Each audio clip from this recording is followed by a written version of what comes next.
सिर्फ नारायण के नाम से अजामिल की मुक्ति। डाकू अजामिल का खौफ चारों ओर फैला हुआ था।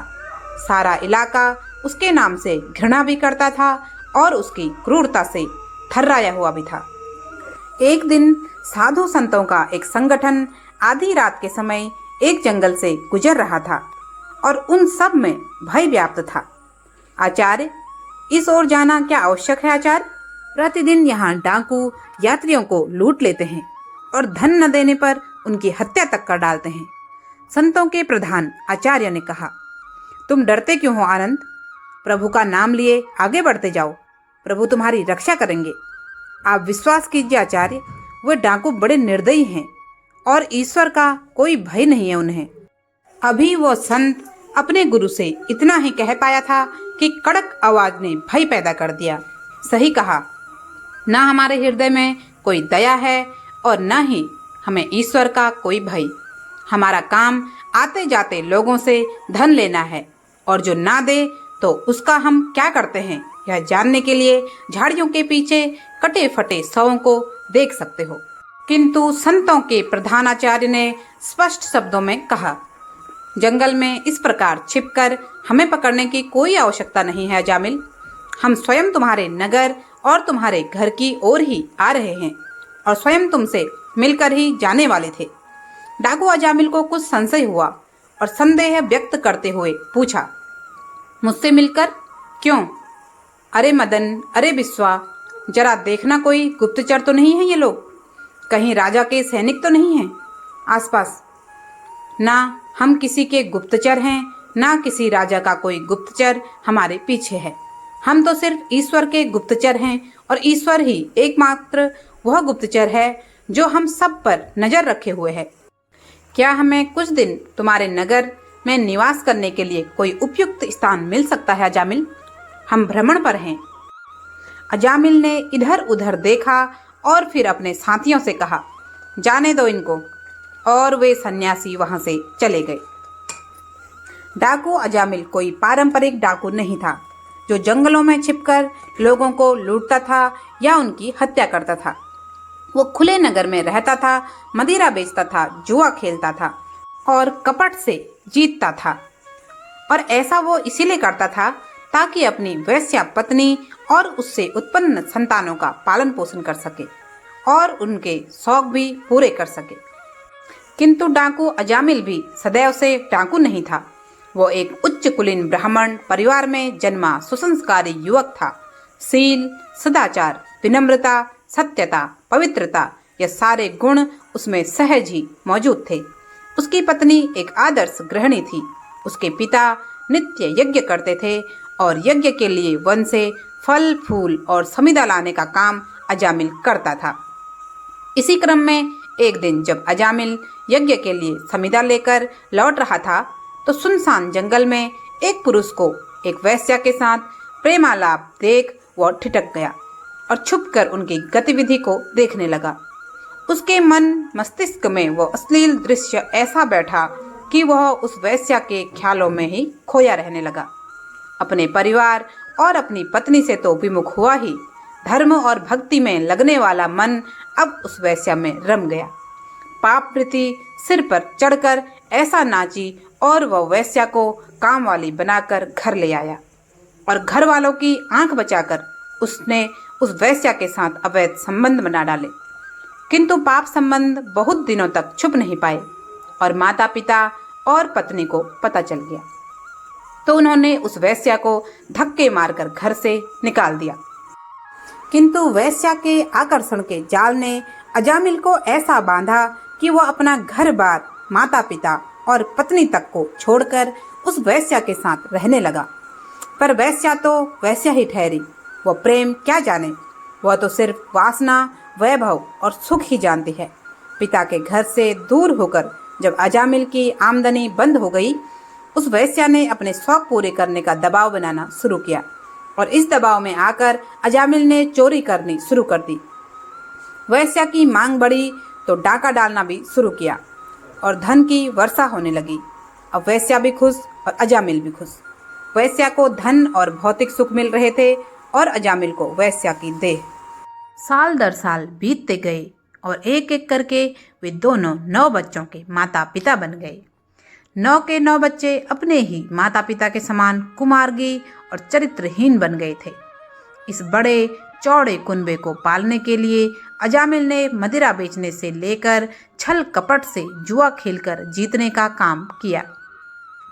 अजामिल युवावस्था को पार कर प्रौढ़ावस्था में पहुंचा और वहां से अब वृद्धावस्था में कदम रख चुका था। घर गृहस्थी की गाड़ी चल रही थी और अब वैश्या 10वीं बार गर्भवती हो जाती है।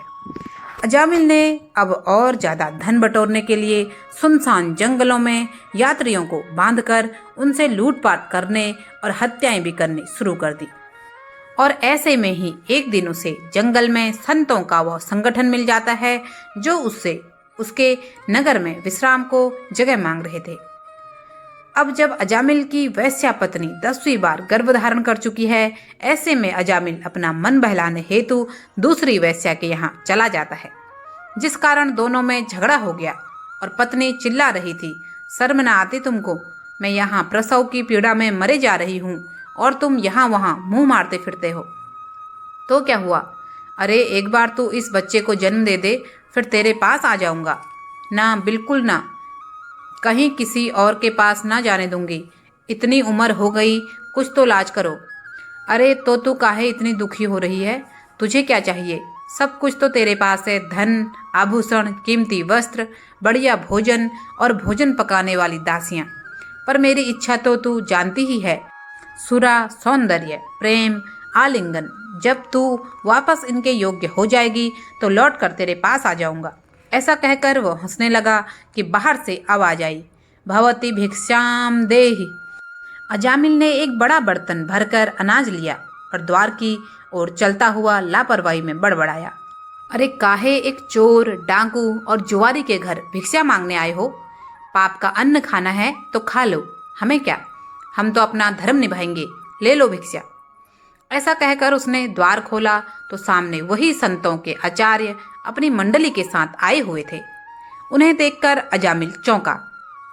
आसपास देखा तो संतों के सिवा कोई दिखाई नहीं दिया। कल हम जंगल में मिले थे, आज हम तुम्हारे घर पर मिले हैं। अजामिल, पाप का यह अन्न तुम्हारे लिए पाप का हो सकता है, लेकिन हमारे लिए यह पुण्यकारी और पवित्र है, क्योंकि इस अन्न को खाकर हम ऊर्जा पाते हैं और उस ऊर्जा का उपयोग हरि कथा के लिए करते हैं।